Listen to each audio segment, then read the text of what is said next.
If you've been playing War Thunder for a while now, we probably share the same problem. While it's all just fun and games in the beginning, you start to run out of buttons rather sooner than later. Additional guns, several types of payload, countermeasures, radar settings, and so on. Before you know it, you have your keyboard triple bound. Well, here's the solution that doesn't break the bank. War Thunder doesn't require an ultralight shooter mouse, so I thought, why not use an MMO mouse? And not just a random MMO mouse, but this one, the EVGA X15. Specs are in the description. It has some specific traits that it shares with one other mouse on the market, which I would call the premium version of my solution here. But I'll get into that later. First, here's why you should choose this specific mouse. It has a total of 16 buttons, 6 on top, which are left, middle and right mouse button, followed by 2 smaller buttons on the left side and a big button on the right. The big one can be locked manually for people who tend to press it on accident. On the side you can find 10 buttons. The 2 on front are unusable because no one has a thumb this long. The same goes for the rear buttons, namely 4, 8 and 7. But the rest is easily accessible, especially because, and that's important, the X15 doesn't use a full button block like the Corsair Scimitar or the Razer Naga.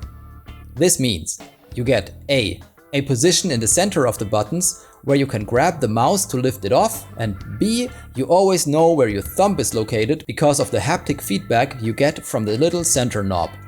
In summary, this means you have 6 perfectly usable buttons on the side of the mouse and 5 on top. 6 if you can get used to the big button on the right side. I couldn't, because if your finger rests there, you're one finger short to control the mouse wheel at the same time. It also impairs your ability to lift the mouse quickly. So this additional button is very useful for working, but doesn't work so well for gaming in my case.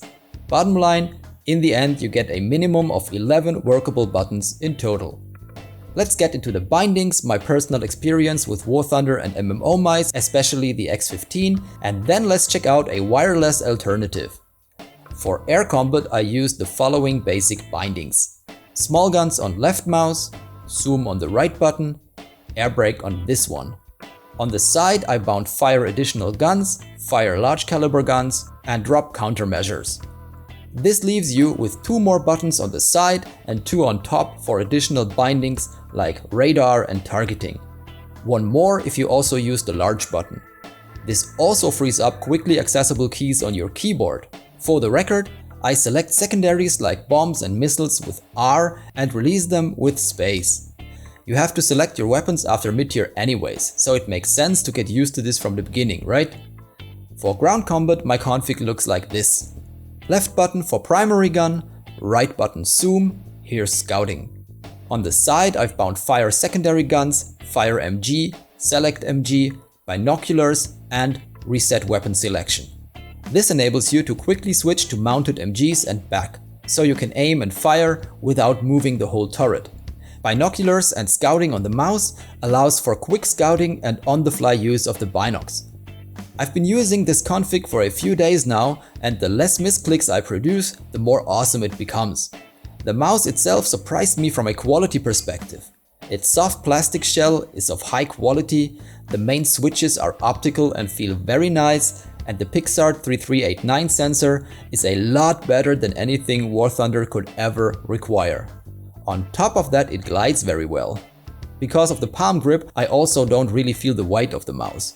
It has one weak spot though, but let's first take a quick look at the premium alternative, the Corsair Darkstar Wireless. It's, well, wireless and comes with the same workable button count as the X15. Maybe even better because the buttons on the side are larger and probably easier distinguishable just by haptic feedback. Couldn't try it out yet. I didn't want to dump 170 euros just for an experiment. Now, let's talk about the problematic part of the X15. The mouse wheel doesn't feel very smooth and there seems to be a constructional problem with it. My research uncovered that it's prone to failure, but according to EVGA not at such a high rate to justify a revision. So if you opt into buying this mouse, maybe get an extended warranty with it. Or just hope for the best, it's not a very expensive mouse anyways. I got it for 36 euros new on sale. To be clear, the wheel is perfectly usable and precise. Just how it feels could put some people off. But mice are very subjective anyways, so just try it out and see if you like it or not. Honorable mention, profiles and macros are saved directly on the mouse, the software doesn't need to run in the background. Dishonorable mention, the RGB lighting isn't that great, colors are rather meh. Alright, tell me what you think, will you give it a try? Or maybe try this video here first. It's good. Watch it.